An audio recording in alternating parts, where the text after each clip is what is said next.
안녕하세요. 여러분들의 취업, 진로, 인생, 디지털 고민을 후 날려드릴 커리어 코치 정철상입니다. 반갑습니다. 여러분 오디오 잘 들리시죠? 그죠? 네. 여러분 이렇게 많이 참여할 줄 몰랐네요. 좋습니다. 그러면 제가 화면 공유해서 말씀 올리도록 하겠습니다. 오늘 강의를 이렇게 마련해 주신 우리 부산시와 디지털 배움터에 대해서 깊이 감사드리고요. 혹시 오늘 강의도 저는 사실 오프라인에서 할 거라고 생각했었거든요. 말은 디지털이고 오프라인으로 하지 않을까 싶어서 장소를 물어봤더니 20분 전에만 오시면 됩니다 라고 해서 그대로 말 취지에 맞게 이번 프로그램도 만들지 않았나 이런 생각이 듭니다. 사실 저 역시도 이 강의를 처음 주제를 받았고요. 그래서 되게 더 많이 고민을 했었고요. 어쩌면 제 개인적인 이야기가 여러분한테도 굉장히 도움이 되겠다 이런 생각 때문에 정말 열심히 준비했습니다. 열심히 준비했으니까 들어주시고요. 자, 여러분 부동산 많이 있으세요? 어떠세요? 놀리지 말라고요. 아마 또 많이 가지고 계신 분도 있고 또 아쉬운 여러 가지 부동산 이야기 하자라면 여러분이 억장이 무너지는 이야기들도 너무 많을 것 같아서 저는 디지털 부동산이라는 이야기를 가지고 한번 해볼 건데요. 이걸 디지털 영토라고 하죠. 저는 크게 이렇게 넓히고 영토 속에서 여러분의 디지털 부동산을 만든다 이렇게 생각하시면 좋겠습니다. 모든 이미지는 픽사베이라는 사이트가 있습니다. 무료 사이트고 이미지 출처를 안 밝혀도 괜찮습니다. 그래서 아주 고화질의 이미지가 있어서요. 여러분들도 이미지 사용하실 때 구글 이미지보다는 픽사베이라는 사이트를 써보시길 권합니다. 물론 구글이 이미지는 훨씬 더 많아요. 그런데 고화질은 픽사베이라는 사이트가 있고요. 여기는 출처를 안 밝혀도 괜찮습니다. 그런데 저는 출처를 다 밝히는데 전부 다 그쪽에서만 이미지를 했기 때문에 출처를 밝히지 않은 것은 픽사베이라고 이렇게 말씀을 드립니다. 예, 여기에 이미지에 있습니다. 좌측 하단에 픽사베이라고 글씨가 있고요. 한글로 검색하시면 여러분이 오탈자가 생겨도 다 검색이 됩니다. 픽사베이라고 이렇게 검색하시면 됩니다. 오늘의 연사를 소개를 해야 되는데요. 아마 여러분들이 제 이름 잘 모르시지 않을까 이런 생각이 듭니다. 그렇지 않습니까? 여러분 정철상이란 이름 들어보신 분 채팅창에 그러면 여러분 검색을 해보십니다. 정철상으로 여러분이 사용하시는 스마트폰으로 또는 어떤 여러분 SNS도 괜찮고 포털 사이트도 괜찮습니다. 정철상 이름 세자 검색하시고 그리고 가장 먼저 전화 주신 분에게 제가 보고 선물을 드리겠습니다. 제가 지금 촬영을 동시에 하고 있어가지고 제가 전화를 할 수는 없습니다. 전화를 할 수는 없는데 받을 수도 없어요. 그런데 부재중 전화에서 첫 번째 번호 뜨시는 분에게 제가 선물을 별도로 드리도록 하겠습니다. 이 강의로 100% 드리도록 하겠습니다.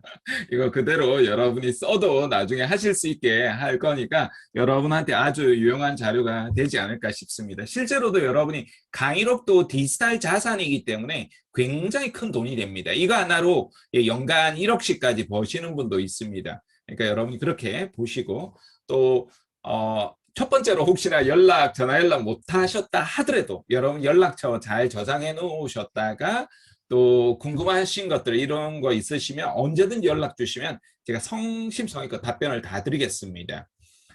자, 열심히 검색하시고요. 1분 이내로 대부분 검색하고 전화까지 다 하시더라고요. 자, 좋습니다. 그러면 오늘 강의 한번 들어가 보겠습니다.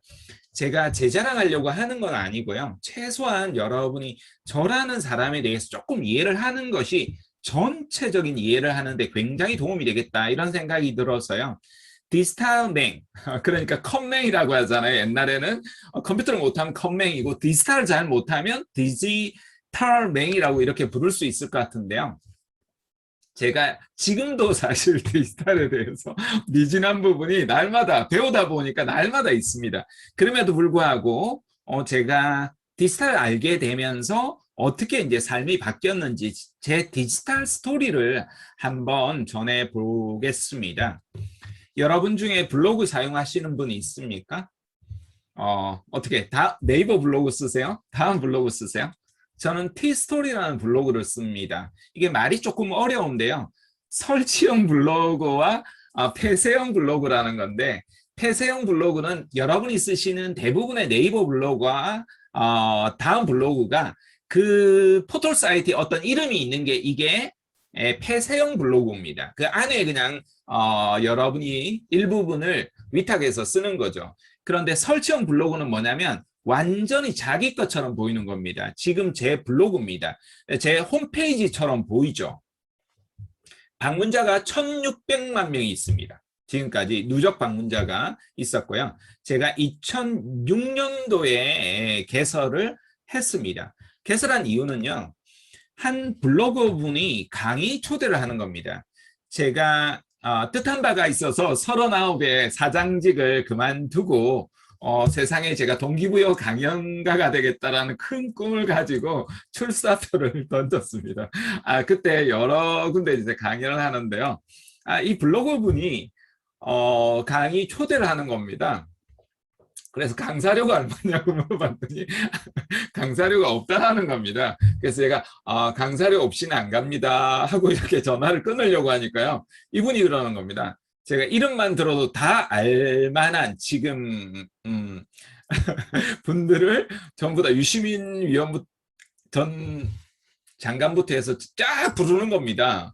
그래서 너무나 전부 다 유명하신 분들이어서 아니 그런 분들이 무료로 했다면 뭔가 이유가 있지 않을까 싶어서 예 한번 해볼게요 하고 강연을 한 겁니다. 그러니까 파워 블로거들을 이제 초대해서 그 사람들 앞에서 이제 강연을 하는 겁니다. 근데 이 친구가 강연을 끝나고 나서 블로그를 한번 써보라는 겁니다. 그래서 블로그가 뭐야? 이렇게 하고 쓰게 된 겁니다. 블로그는 인터넷으로 기록하는 일기라고 생각하시면 됩니다. 아주 간단하게는 여러분의 일상의 기록을 남겨두는 겁니다. 그렇게 해서 글을 쓰기 시작했습니다. 한 6개월, 한 1년 정도는 정말 몇 명도 안 보는 거예요. 뭘 했느냐면 내가 쓴 것을 내가 펌질하는 겁니다. 제가 쓴 글을 제 블로그에 펌질을 하는 겁니다. 그런데 여러분 블로그 글쓰기는 이런 책 글쓰기와 다릅니다. 그걸 몰랐습니다. 그러니까 좋은 글이니까 그냥 옮기면 되는 거 아니야? 아무도 신경 안 씁니다. 왜냐하면 자기 생각이 담겨야 되고 그 의견을 여러분이 동의하든 동의하지 않든 그 생각이 담겨 있는 것을 재밌게 읽게 된다라는 것을 나중에 알게 되었습니다. 그러고 나서 1년 후부터 해서 글이 이제 굉장히 사실은 구글에서도 수익이 날 정도로 2년간 거의 2천만 원 정도 수익을 벌었습니다.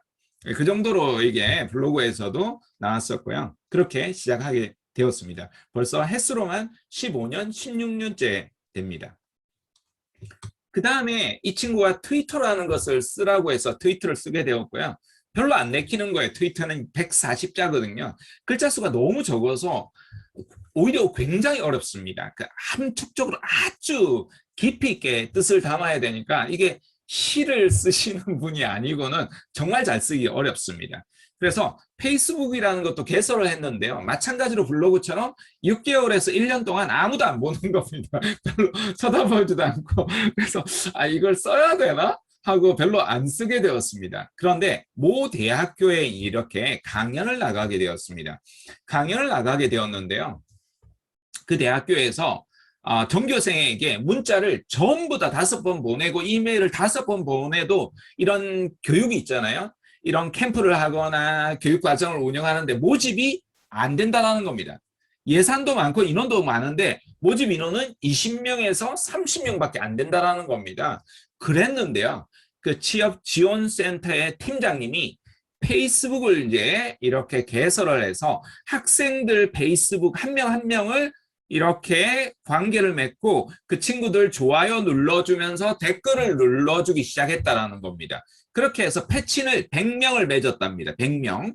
이 학교 인원이 한 10,000명 가까운 학교입니다. 10,000명 가까운 학교인데 100명을 이제 패친한 겁니다. 100명을 패친을 했는데요. 그 친구들한테 캠프 한다라고 했더니 이 친구가 전부 다 또 알려주는 겁니다.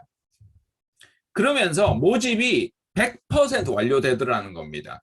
그래서 그 이야기 듣고 깜짝 놀라서 저도 이거 그냥 대충 아무렇게나 쓰면 안 되겠구나.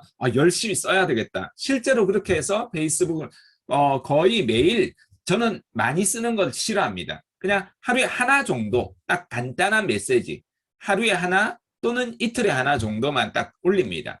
복잡하게 길게 안 쓰고 합니다. 그런데 그러면서 지금까지 광고 한 번도 안 하고 500명 정도의 교육 과정 역시도 운영할 수 있게 되었습니다. 그러니까 여러분도 마찬가지로 볼 필요가 있겠죠. 그다음 하나가 유튜브입니다. 여러분 유튜브 쓰고 계신 분 채팅창으로 전부 다 자기 주소를 올려주시면 여러분 모두 구독과 좋아요 같이 눌러주시기 부탁드리겠습니다. 유튜브 운영하시는 분이라고 하면 그 마음이 어떤 마음인지 다 아시기 때문에 저는 정말 구독해달라고 하면, 지인이 구독해달라고 하면 다 해드립니다. 그래서 여러분들 나중에 제 유튜브에 올라와서 오늘 강의를 들은 사람인데 구독해달라고 하면 무조건 100% 제가 해드릴 겁니다. 자, 유튜브를 제가 사용하게 된 이유가요. 지금 구독자가 이제 겨우 1000명이 딱 넘었습니다. 코로나19로요. 지난해 여러분 아시겠지만 우리나라에서 가장 잘 나간다라는 김창욱 강사나 김미경 원장조차도 강의가 없어졌습니다. 그러니까 대한민국의 거의 모든 강사가 급여를 받는 강사가 아니라고 하면 없어졌다라고 해야겠죠. 그러던 어느 날 아내가 여보 유튜브 당신도 한번 해보지 그러길래 제가 미친나 내가 그랬거든요. 쪽팔리게 그런 거 와노 내가 이렇게 이야기했습니다. 왜냐하면 내 콘텐츠, 지식 콘텐츠를 왜 내가 무료로 힘들어서 제공을 해야 되느냐 이렇게 생각하고 있었던 거죠. 정말 저는 돈을 주면 유튜브에서 강연을 해주거나 한 적은 있어도 내가 내 걸 만들어서 왜 무료로 해? 이런 생각을 했었던 거죠. 이게 대단히 디지털 세계에선 짧은 생각입니다. 그러니까 여러분이 가지고 있는 지식, 여러분이 가지고 있는 경험, 여러분이 가지고 있는 콘텐츠 이런 것들을 끊임없이 제공을 해야 됩니다. 당연히 100%를 이렇게 길게 제공하는 건 당연히 아니죠. 그런 거는 그래서 굉장히 이제 고가 과정으로 운영을 하죠. 그런데 아주 짧지만 굉장히 좋은 콘텐츠들이 많습니다. 지속적으로 이제 보면 무료로 볼 수 있는 거죠. 근데 아주 길게 짧게 보려면 여러분이 당연히 필요로 하는 어떤 특정한 교육 과정이나 이런 부분들도 필요할 수 있겠지만 상당히 좋은 정보들이 많다라는 겁니다. 그만큼 그렇게 해서 제가 유튜브를 시작하게 되었고 구독자는 굉장히 적지만 그래도 벌써 영상만 200개 가량을 올렸습니다. 쉬운 일이 아닙니다. 1년도 안 됐는데 200개를 올렸으니까 엄청나게 올린 겁니다.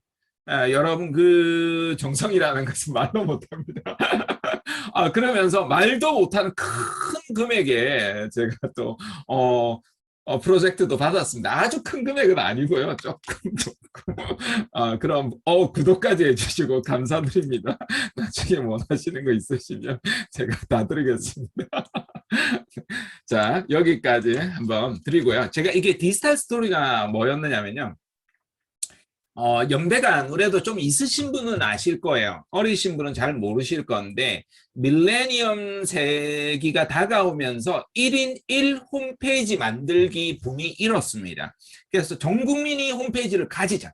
디지털의 이런 어떻게 보면 건축물을 만드는 홈페이지를 만드는 거였죠. 그래서 너도 나도 할 것 없이 다 만들었다가 전부 다 접었습니다. 99%가 접었습니다. 이유는 뭐냐면요. 복잡합니다. 어렵습니다. 심지어는 프로그래머도 디자이너도 더 이상 운영하지 않습니다. 왜냐하면 건축물을 만들어 놓으면 여러분 부동산 좋을 것 같지만 굉장히 관리를 해줘야 됩니다. 디지털 홈페이지도 마찬가지입니다. 굉장히 관리를 해줘야 되는데 관리를 안 하면서 전부 다 적게 됩니다. 99%가. 그렇지만 그때 제가 온라인 글쓰기를 시작합니다. 다 날라갔습니다. 네티양이라는 사이트에 올려놨는데 모든 글이 다 날라갔습니다. 저장을 안 해놨는데 이 회사가 망하면서 적게 됩니다. 그렇게 했었고 하지만 그것을 제가 이 블로그를 초대했던 친구가 저는 디지털 멘토라고 부릅니다. 혜민 아빠라는 친구를 통해서 제가 블로그의 티스토리라는 곳에서 씨앗을 뿌리기 시작합니다. 여러분에게 말씀을 드리겠지만 나중에 이게 디지털 씨앗입니다. 여러분에게 열매를 맺고 과실을 맺고 여러분이 원하는 것들을 얻을 수 있는 씨앗들이 여기저기서 이제 폭주합니다. 그렇게 해서 트위터를 개설하고 그 다음에 페이스북을 개설하고 물론 이제 에버노트 이런 것들을 안 하게 되었습니다. 유튜브도 사실상 제가 9년, 10년 전에 개설했습니다. 보니까 개설일이 2012년도더라고요. 아마 그때 했더라면 저는 무조건 10만 명에서 몇십만 명은 됐을 겁니다. 이게 디지털은 아무래도 빨리 하는 것이 굉장히 유용합니다. 그렇다고 해서 다단계 마케팅처럼 먼저 한 사람이 무조건 이기는 게임은 아닙니다. 후발주자여도 여러분에게 굉장히 기회가 생긴다는 걸 깨닫게 되었고 이제 뒤늦게라도 그렇게 발을 들였습니다. 굉장히 이제 전문화가 되고 있기 때문입니다. 그러면서 페이스북이나 SNS는 여러분 친구 요청할 때 꼭 댓글로 좀 달아주시기 바랍니다. 제가 페이스북 친구 요청에 대기 중이신 분이 한 2,000명 가량 됩니다. 제가 모르는 사람에게는 패치를 안 받습니다. 그래서 댓글 남겨주시는 분은 100% 제가 다 남기기 때문에 그것도 여러분이 요령입니다. 어떤 세상 사람하고 관계할 때 저는 어떻게 하느냐면요. 진짜 유명하신 분한테 성실하게 진짜 씁니다. 그분을 어떻게 알게 되었고 어떻게 존경하게 되었고 어떻게 친구를 맺고 싶다. 연예인도 마찬가지입니다. 그렇게 해서 패친을 맺습니다. 그러니까 여러분 그런 거 딸랑 친구 요청해놓고 저 시건방진 녀석 친구 요청을 안 받다니 이렇게 하시면 안 됩니다. 굉장히 겸손한 자세로 그렇게 해주시면요 거의 다 받아줍니다. 그런 경우에는. 근데 그렇지 않고 그냥 딸랑하고 끝내버리는 그러면 안 됩니다. 그러면 씨앗이 굉장히 날린 공사가 되는 거죠. 그러면서 지금은 유튜브 중심으로 이렇게 세 가지 중심입니다. 지금 여러분에게 말씀드린 티스토리라는 블로그와 그 다음에 SNS는 유통입니다. 나중에 말씀드릴지 모르겠지만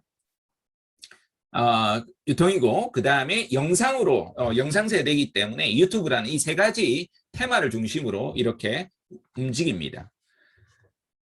자, 그러면 어느 순간 그러고 보니까 한 10여 년이 지나고 나니까요. 제가 여러분 역시도 지금 제가 검색을 해보라고 하는 이유가 뭘 검색을 해도 사실은 제 이름 세 자를 검색해서 검색이 되는 거지만 사실은 여러분이 취업이나 진로나 인생 고민이나 뭘 하더라도요. 여러분 저를 잘 몰라서 그렇지 거의 첫 페이지, 두째 페이지에 나옵니다. 콘텐츠가 씨앗이 제가 쓴 글이 3,000개가 있습니다. 3,000개를 티스토리 블로그에만 쓴 게 아니라 유사 콘텐츠에 10여 군데 썼기 때문에 씨앗만 3만 개 이상을 뿌린 겁니다. 디지털에 검색이 되는 양이. 검색량이 엄청나게 이제 많은 거죠. 그러다 보니까 어느 날 포털 사이트에서 제가 요청한 게 아닙니다. 그들이 모두 제 이름을 다 올려놨더라고요. 어느 날 보니까 저희 아들이 친구들이 너네 아버지 뭐하니 이랬더니 와봐라 우리 아버지 이런 사람이다 이러면서 저도 몰랐는데 보니까 네이버에 검색하면 나온대 우와 그렇나 이러면서 이렇게 하더라고요. 그러니까 여러분이 검색되도록 해야 됩니다. 이름이 알려지면 알려질수록 몸값이 높아지는 시대입니다. 지금 코로나가 이렇게 굉장히 사실 여러 사람을 힘들게 만들고 있습니다. 그럼에도 불구하고 여러분 중에서 누군가는 훨씬 더 큰 성장과 더 많은 수익과 더 많은 브랜드, 영역을 확장하고 있다는 걸 알 겁니다. 그런데 누군가는 굉장히 퇴보한다는 걸 알 겁니다. 아마 지난번에 했다라면 K자형이 이제 양극화 이야기가 분명히 나왔을 거예요. 코로나가 끝나도 마찬가지입니다. 더 성장하는 사람은 더 성장하게 되고요. 퇴보하는 사람 더 퇴보하게 됩니다. 그러니까 여러분의 이름을 세상에 알려나갈 수 있도록 하는 것이 굉장히 중요하다는 겁니다. 최고의 마케팅은 뭐냐면요. 사람들이 여러분을 찾아오도록 해야 됩니다. 저는 정말 뜻한 바가 있어가지고 세상에 동기부여 강연가가 되겠다라고 이렇게 마음먹고 제가 쓴 책을 들고 전국에 이제 대학에 다니는 겁니다. 강의 있으면 강의 주십시오. 이렇게 해서 책까지 프로필하고 들고 가서 인사를 합니다. 그러면요. 굉장히 깍듯한 대학교 교직원도 있지만 거의 안 그렇습니다. 예, 나눠 가세요. 예, 예. 쳐다도 안 봅니다. 진짜입니다. 쳐다도 안 보고요. 그냥 책장사 정도로 봅니다. 그냥 놔놓고 가세요. 이렇게 이야기합니다. 90%가 진짜 정말 모멸감이 느껴집니다. 그렇지만 아무도 안 불러주잖아요. 그렇게 해서는 이거 부지런히 하는 거죠. 정말 열심히 또 메일 보내고 직접 찾아가서 책 보내고 그러다가 제가 느낀 것 중에 하나가요. 최고의 마케팅은 찾아오도록 만들어야겠다. 이들을 그냥 내가 찾아가서 이렇게 비굴하게 없어 보이면서까지 안 해야 되겠다. 이런 생각을 하게 되었었고 그런 과정에서 했던 것이 디지털 씨앗이었고 그것이 책이었습니다. 그래서 여러분들이 검색되도록 해야 된다라는 이유가 여기에 있습니다. 그러면서 제가 강연도 뭐 가득 있을 정도로 있었을 뿐만 아니라 방송도 10여 년 정도를 해왔었거든요. 왜냐하면 작가들도 하는 게 뭐냐면 검색밖에 안 하거든요. 그러면 당연히 검색이 자꾸 되는 사람들한테 그들이 원하는 것들을 요구할 수밖에 없다라는 겁니다. 그러면서 국제신문에서도 젊은이들의 무릎팍 도사라는 이런 닉네임까지도 얻게 되었습니다. 그리고 저는 생각도 못했습니다. 제가 인생에서 책 한 권을 쓸 수 있을 거라고요. 그런데 벌써 책을 12권을 썼습니다. 앞으로도 제가 볼 때 20권 정도는 쓸 수 있을 것 같습니다. 정말 뜻하지 않게 그런 씨앗들이 나중에 과실로 돌아오게 되었고요. 저는 방송 출연이라는 것은 그냥 상상을 못했습니다. 그냥 지나가면서 인터뷰하는 정도? 그 정도였다가 고정방송으로 제가 2년 정도 KBS와 직업방송, 한국경제TV 이런 곳에서 했었고 KBS 역사저널부터 해서 안 나온 방송 사사는 다 나왔습니다. KBS, SBS, MBC 다큐멘터리의 주인공에 이르기까지 정말 많은 이런 씨앗 때문에 활동을 할 수 있게 되었고요. 부산에서도 아침마당에 이렇게 출연도 했었죠. 심지어는 오바마 대통령이 한국에 왔을 때 초대를 받아 갔습니다. 트럼프는 싹수가 없으니까 초대 안 하잖아요. 바로 재선에 떨어지죠. 그러니까 저는 성공한 사람에게는 기운이 있다라고 믿었습니다. 저도 고향이 부산입니다. 서울 생활을 하면서 저는 평범한 직장 생활을 하면서 제 깨달은 바가 있어서 배움을 정말 절실하게 구할 때 성공한 사람들에게는 그들의 기운이 있고 나는 그들의 기운을 받아야 되겠다 이런 생각을 가지고 강연장에 정말 많이 다녔고요. 제일 먼저 뛰어가서 명함 받고 악수하고 인사하고 이렇게 하면서 관계를 해왔습니다. 그들만의 기운이 있습니다. 진짜 오바마 대통령도 그 아우라가 있거든요. 모든 사람들이 그런 기운을 받으려고 했고 어느 순간 저도 그런 모습이 되어 있더라고요. 그래서 여러분들이 세상 사람들이 자신을 찾아올 수 있도록 여러분이 지금 하는 업도 다 다르고 하는 직무도 서로 다 다르고 그리고 여러분이 소속된 기관도 싹 다 다를 겁니다. 나이도 다를 거고 성별도 다를 거고 종교와 믿음도 다 다를 겁니다. 하지만 그것이 무엇이든 간에 여러분이 가지고 있는 믿음과 신념과 가치를 그것이 올바른 것이라고 한다면 세상에 끊임없이 씨앗을 남이 알아주든 알아주지 않든 씨앗을 계속해서 정말 정성을 기울여서 씨앗을 뿌려야 됩니다. 왜 이것들이 나를 몰라주나 이렇게 욕지거리 하면서 세상을 한탄하고 그러시면 안 됩니다. 여러분은 지금 시대는 정말 근본적으로 여러분 자신의 콘텐츠를 집중하시면 세상의 이름을 분명히 알릴 수 있습니다. 크게 뭐 이렇게 안 되어도 상관없습니다. 세상이 그런 긍정적인 씨앗을 뿌리는 세상의 사람들이 들어서면 훨씬 더 건강해질 수 있다는 겁니다.